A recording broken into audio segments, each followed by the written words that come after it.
At the start of the movie, we meet Elvira, her mom Rebecca, and her younger sister Alma as they're leaving their home and heading to a new kingdom. Elvira is especially excited because she's a fan of the local prince's poetry and secretly dreams of marrying him. When they arrive, Elvira's mom is set to marry an older man who lives there. He has a daughter named Agnes, who's way more beautiful than both Elvira and her sister. At first, everything seems great. Everyone's happy about the marriage. But that doesn't last long. Just 2 days later, Agnes's father suddenly dies on the dinner table. Soon after, people start showing up at Agnes's house, demanding repayment for debts her father owed. When they find out he had just married Elvira's mom, they threaten to take over the grand house and all the surrounding land unless they're paid back. The twist? Elvira's mom is completely broke too. She doesn't have the money to pay anyone. Elvira's mom had married the man dazzled by his status and wealth, or so she thought. Turns out he was just as broke as she was. After the creditors left, she asked them for a few months' time to arrange the money. But the moment they were gone, reality hit her hard.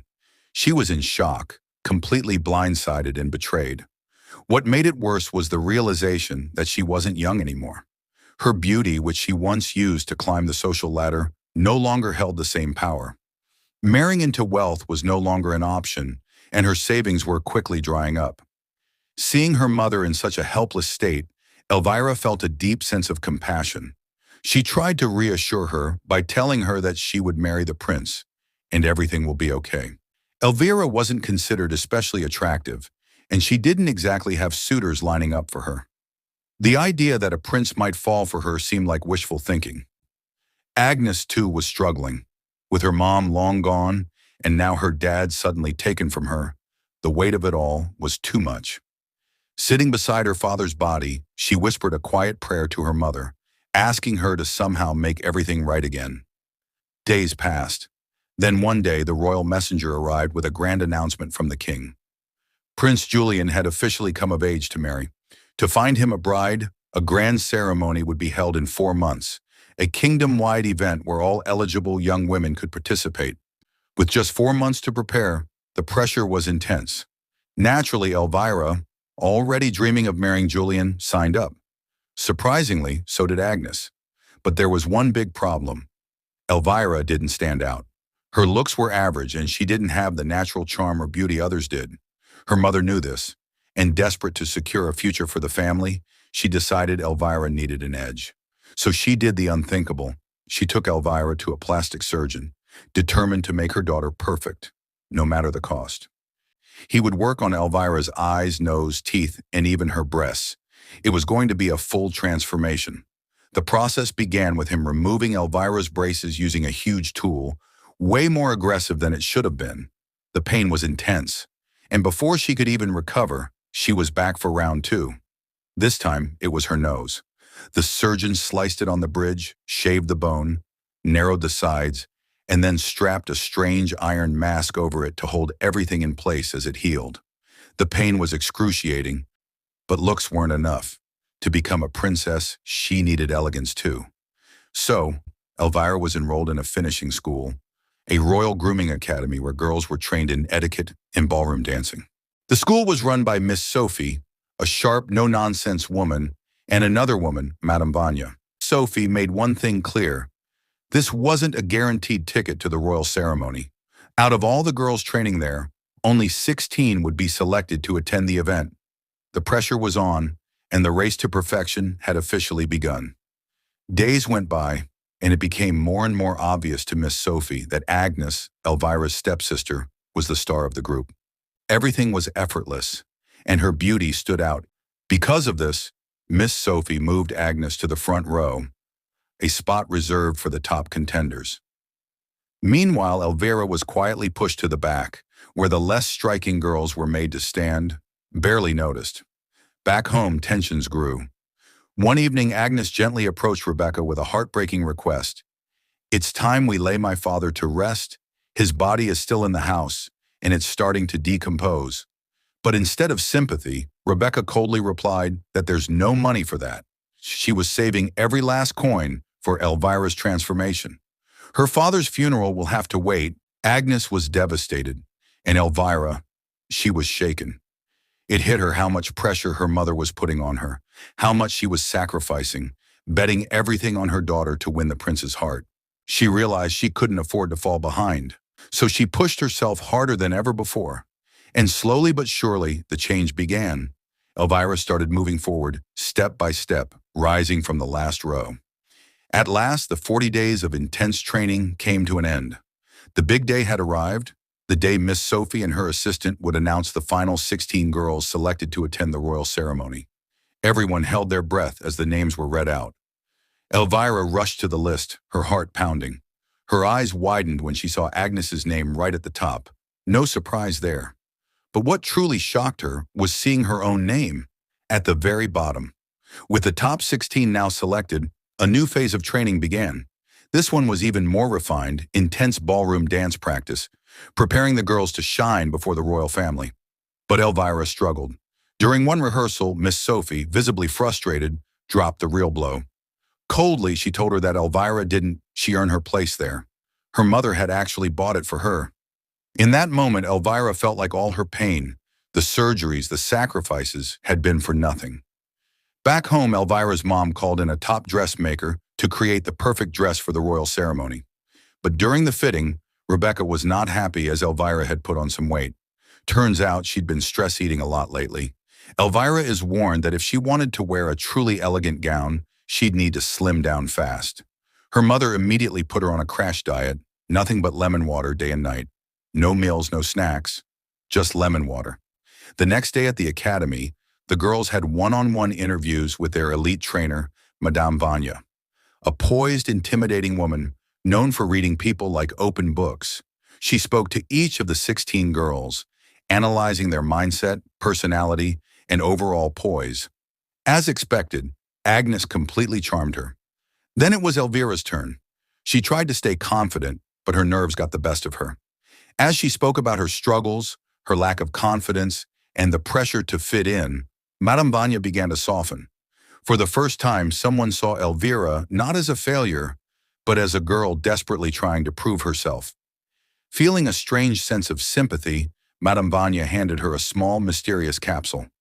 "This will help you lose weight," she whispered. Later, Elvira showed the item to her younger sister Alma. Inside the capsule, a tapeworm egg. Elvira explained what the madame told her. She'd get thin fast. And once she marries Prince Julian, she'd take the antidote to unalive it.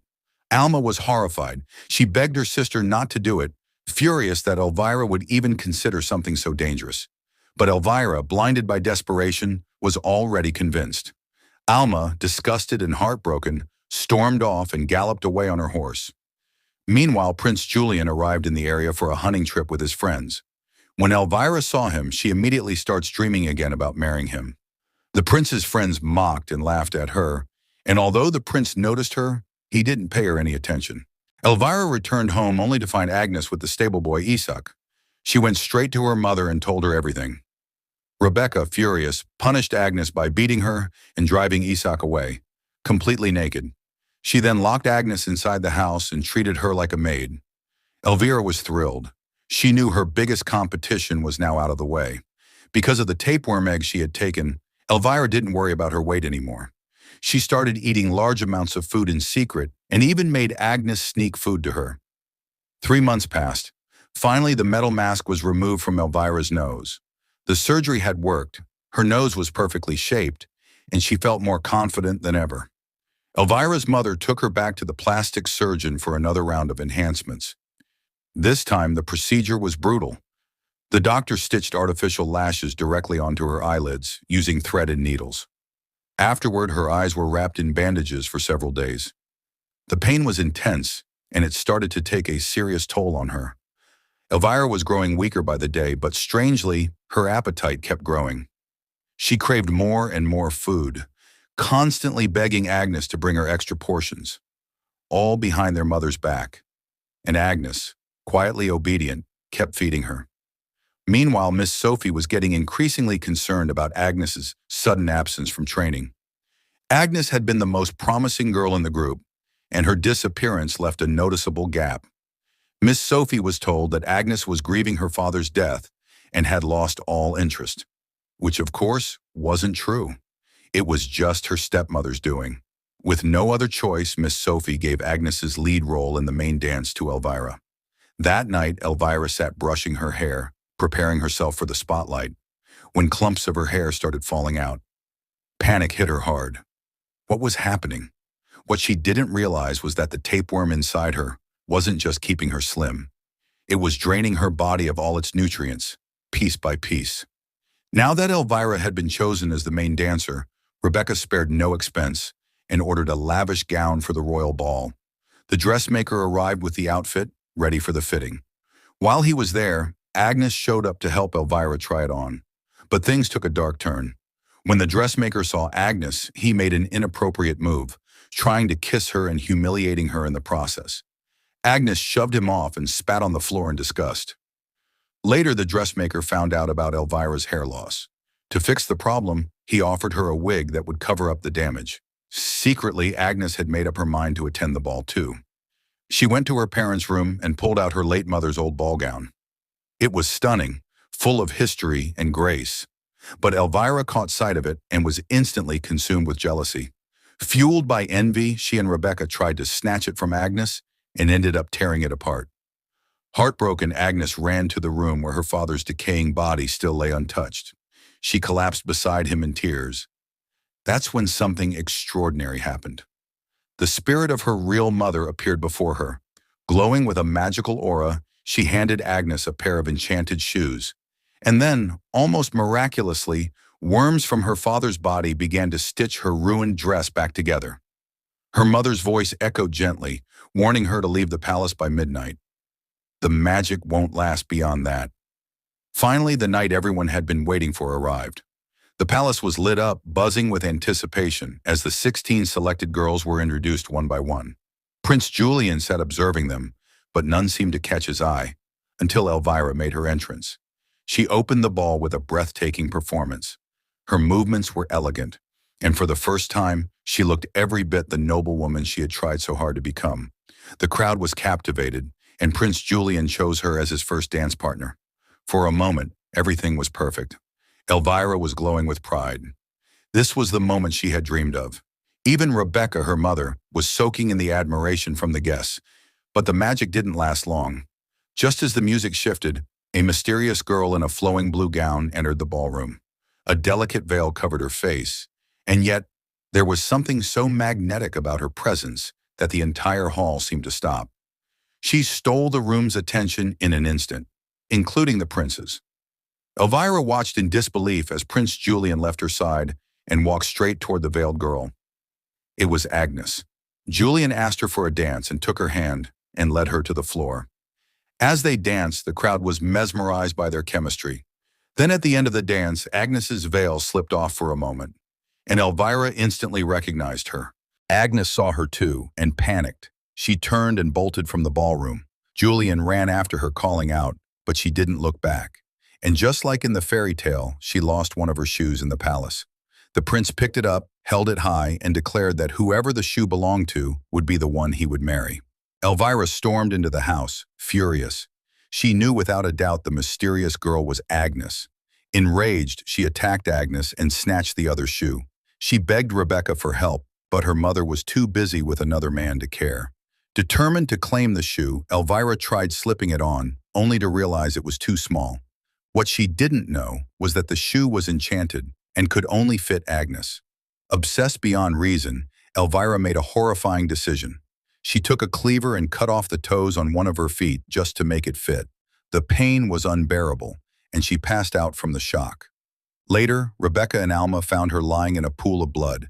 Instead of helping, the ever-greedy Rebecca, desperate for the crown, grabbed the cleaver and chopped off the toes on Elvira's other foot while she was unconscious. Alma stood frozen in horror, unable to believe her mother would go this far just for money and status. Elvira lay in bed, wrecked with pain but still clinging to her dream of marrying the prince. 2 days later, she woke up to the sound of trumpets and a royal announcement. The prince was on his way to their estate to find his Cinderella. In a panic, Elvira tried to drag herself downstairs, but her injuries were too severe. She lost control, tumbled down the stairs, and was left bloodied and helpless at the bottom. From where she lay, she heard the voices outside.